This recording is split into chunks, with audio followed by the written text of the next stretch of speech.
ഞാൻ ഇടയ്ക്ക് ചിന്തിക്കും എനിക്ക് മാത്രമാണോ ഭ്രാന്ത് അതോ ഈ നാട്ടുകാർക്ക് മുഴുവൻ ഭ്രാന്താണോ എന്ന്. എല്ലാവരും ഭയങ്കര അഭിപ്രായം പറഞ്ഞ സിനിമ എനിക്ക് ഇഷ്ടപ്പെടാറില്ല. എന്നാൽ എനിക്ക് ഇഷ്ടപ്പെട്ട സിനിമയാണെങ്കിൽ വലിയ അഭിപ്രായം ഉണ്ടാവില്ല. ഈ ഒരൊറ്റ കാരണം കൊണ്ടാണ് ഈ ചാനലിൽ നമ്മൾ റിവ്യൂസ് ഒന്നും ചെയ്യാത്തത്. ഇല്ലെങ്കിൽ തെറി കേൾക്കാൻ മാത്രമേ എനിക്ക് സമയം ഉണ്ടാവുള്ളൂ. ടോം ക്രൂസിന്റെ mission impossible final reckoning release ചെയ്യുന്നു. ഫസ്റ്റ് ഒന്ന് ആ ദിവസങ്ങളിൽ കാണാൻ പറ്റിയില്ല. അപ്പൊ ഞാൻ കുറച്ച് ദിവസം കഴിഞ്ഞിട്ടാണ് കണ്ടത്. ആ സമയം കൊണ്ട് ഞാൻ കുറെ റിവ്യൂസ് ഒക്കെ കണ്ടു. അപ്പൊ എല്ലാവരും ഫുള്ള് പരാതിയാണ് പറയുന്നത്. കുറെ ഡയലോഗാണ് പടത്തിൽ. ഫസ്റ്റ് ഹാഫ് മുഴുവൻ എക്സ്പോസിഷൻസ് ആണ്. അതായത് എല്ലാ കാര്യങ്ങളും ഇങ്ങനെ എക്സ്പ്ലെയിൻ ചെയ്ത് തരികയാണ്.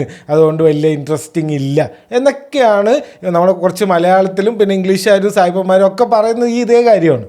ഇവിടെ എന്താ നടക്കുന്നതെന്ന് എല്ലാവർക്കും ഒന്ന് അറിയണ്ടേ. എല്ലാവരും ഇപ്പോൾ ഡെത്ത് റെക്കനിങ് ഫുൾ ഓർത്ത് വരുന്നതൊന്നും അല്ലല്ലോ. അപ്പം ഇതെന്താ സംഭവം, നമ്മൾ എന്തിനാ ഇതൊക്കെ ചെയ്യുന്നത് എന്നൊക്കെ ഒന്ന് പറഞ്ഞു തരണ്ടേ. അപ്പം ഈ കാര്യങ്ങളൊക്കെ മനസ്സിലാവുക. ഞാൻ കണ്ട സിനിമയിൽ ഫസ്റ്റ് ഹാഫിൽ ആക്ഷൻ സീൻസും ഉണ്ട്, ആ സ്റ്റേക്ക് ഹൈ ആയിട്ടുള്ള മൊമെന്റ്സും ഉണ്ട്, എല്ലാ സംഭവം ഉണ്ട്. പക്ഷെ ബാക്കി ആരും ഇതൊന്നും കണ്ടിട്ടില്ല തോന്നുന്നു. ഞാൻ കണ്ട സിനിമ മാറിപ്പോയതാണോ എന്ന് എനിക്ക് ഇടയ്ക്ക് തോന്നി ഇത് കാണുമ്പോൾ. ഇവന്മാരൊക്കെ എവിടെ നിന്ന് വരുന്നടേ. അതായത് ഈ സിനിമ എങ്ങനെ വെച്ച് കഴിഞ്ഞാൽ ഭയങ്കര എൻഗേജിങ് ആയിട്ട് എപ്പോഴും സ്റ്റേക്ക് എപ്പോഴും ഹൈ ആയിരിക്കും.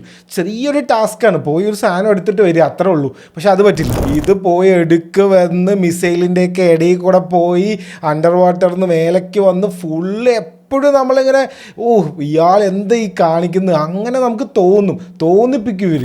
എഡിറ്റിംഗ് എന്നൊക്കെ പറഞ്ഞാൽ ഒരു ഫൈറ്റ് നടക്കുമ്പോൾ ആ ഒരു ഫൈറ്റ് മാത്രമല്ല, ആ ഫൈറ്റ് നടക്കുമ്പോൾ വേറൊരു സ്ഥലത്ത് വേറെ ഫൈറ്റ് നടക്കുന്നുണ്ട്. അപ്പോൾ ഇതിൻ്റെ രണ്ടിൻ്റെ കൊറിയോഗ്രാഫി ഒന്നുപോലെ ആക്കി അതിടയ്ക്ക് കട്ട് ചെയ്ത് അവിടെ കാണിച്ച് ഇവിടെ കാണിച്ച് അങ്ങനെ ഫുള്ള് എപ്പോഴും ഇങ്ങനെ എൻഗേജിങ് ആയിട്ട് ഒരു സിനിമ ഇത്രയും നല്ലൊരു എൻഡിങ് ഈ ഒരു ഫ്രാഞ്ചൈസിക്ക് ഇനി കിട്ടാൻ വേറെ ഇല്ല. അപ്പോഴാണ് ബൊമ്മാരി ഇങ്ങനെ ഓരോന്ന് പറയുന്നത്. ഇതൊക്കെ കണ്ടിട്ടാണ് ഞാൻ ഈ സിനിമ കാണാൻ പോകുന്നത്. എന്താ ചെയ്യുക, ശരിക്കും ദേഷ്യം വന്നു ഇത് കണ്ടു കഴിഞ്ഞിട്ട്. ഇവന്മാരൊക്കെ എന്താ പറയുന്നതെന്ന് ആലോചിച്ചിട്ട്. നിങ്ങൾ കണ്ടോ ഫൈനൽ റെക്കനിങ്? എങ്ങനെയുണ്ടായിരുന്നു സിനിമ? ഒന്ന് കമൻറ്റ് ചെയ്യൂ, നമുക്ക് നോക്കാം.